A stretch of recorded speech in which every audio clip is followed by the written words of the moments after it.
So in this video, we are going to talk about section 2.3 from the book, okay, which is about the product and the quotient rule. Also, we'll talk about the higher order derivative, okay. So in the last video, we talk about the derivative rule or the differentiation rule, okay. So what is the difference between differentiation and the derivative? So derivative is the one that we learned with that definition, right? That's the derivative of a function, okay? But the differentiation is basically the process of finding the derivative. Basically, they are the same thing, okay? The process of finding the derivative is called the differentiation. So we saw that the definition of y prime is f prime of x. Y prime or f prime of x is limit h tends to 0 f of x plus h minus fx over h. So in section 2.2 we saw many examples on finding the derivative without using the limits, right? We use the shortcut method to do that. But whenever you are trying to find out the formula of something, if you are trying to find out formula of some for the derivative of a function, we will have to use that limit definition again. But all the examples we did in section 2.2, they are very simple functions, okay? So some of the rules that we did was the derivative of x to the n is n times x to the n minus 1. Some other rules are derivative of constant is 0, right? The derivative of the sum of the functions is basically you can distribute the derivative. The derivative of the sum of the function is sum of the derivative, basically, right?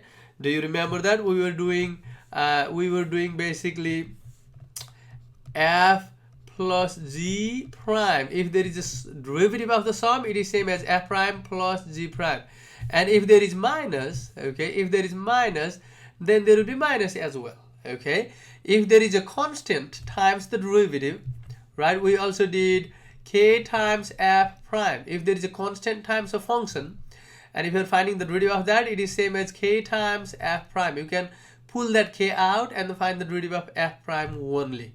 So we saw all these things. Also, the derivative of sine x was cosine x, derivative of cosine x is negative sine x, and so on.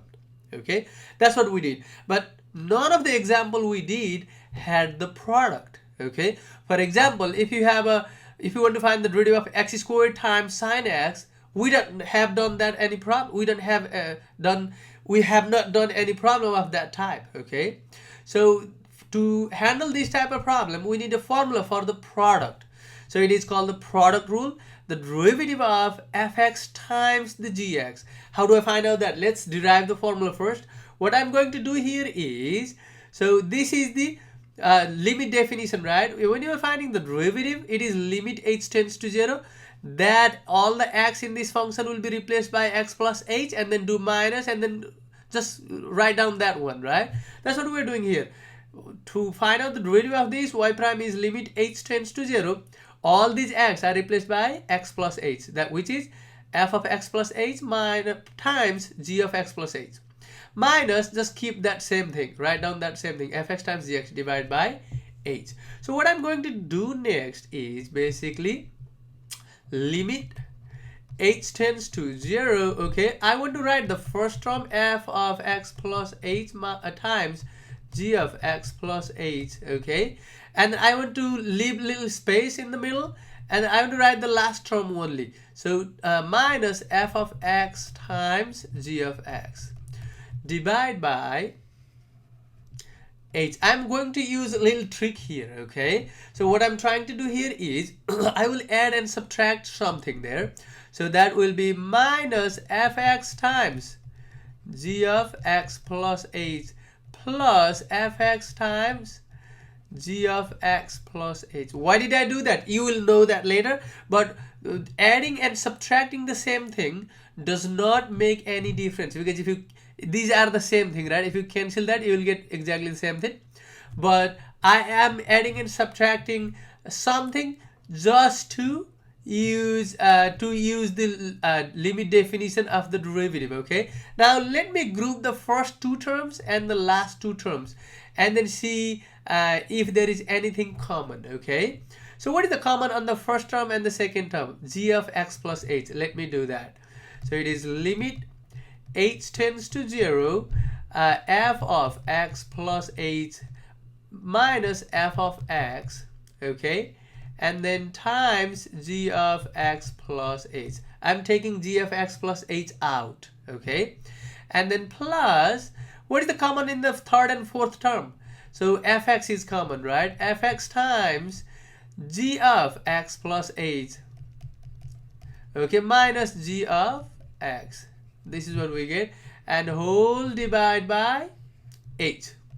The next thing I want to do is I want to split that h to the first term and the second term, okay? So let me do that. Limit h tends to 0, f of x plus h minus fx, okay, and then times g of x plus h over h, plus I want to do the limit again, h tends to 0. I'm splitting that limit as well, okay, or I'm distributing the limit as well. F of x times g of x plus h minus g of x divided by h. You see that?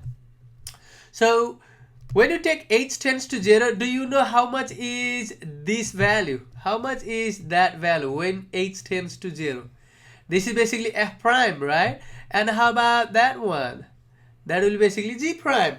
Also, when h tends to 0, this will be just gx, right? So basically what you get there is, when you take a limit and then when you put h tends to 0, you will get f prime of x times g of x, right?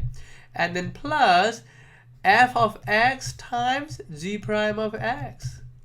This is basically the value of y prime, right? In other words, what is our y? Y is basically f times the g, right? So if you have f times g, and if you want to find the derivative, that the prime derivative of f times g, then it will be f prime times g plus f times g prime. So keep this in mind. You cannot distribute this derivative to the product. It is not equals to f prime times g prime. This is not equals to f prime times g prime. Never make these mistakes, okay? So the derivative of f times g prime is, what you do is you find the derivative of the first function and then do times the second function, write as it is, and then do plus, write the first function and then times the derivative of the second function. So you'll have to find the derivative of these functions term by term. When you take the derivative of the first one, you keep the second one without the derivative, okay, and so on. In the book, if you look at the book, you will see not in terms of f and g, but in terms of u and v. In the book, in the first 2 pages of the book, they have the formula. Then they have written that formula like this: u times v to the prime is equals to u prime times v plus u times the v prime. They have written this formula. Again, these formula are called product rule, okay? So these formula are called the product rule. So now we will do some examples, okay? Some of the examples on how to use the product rule to find out the derivative of a function, okay guys?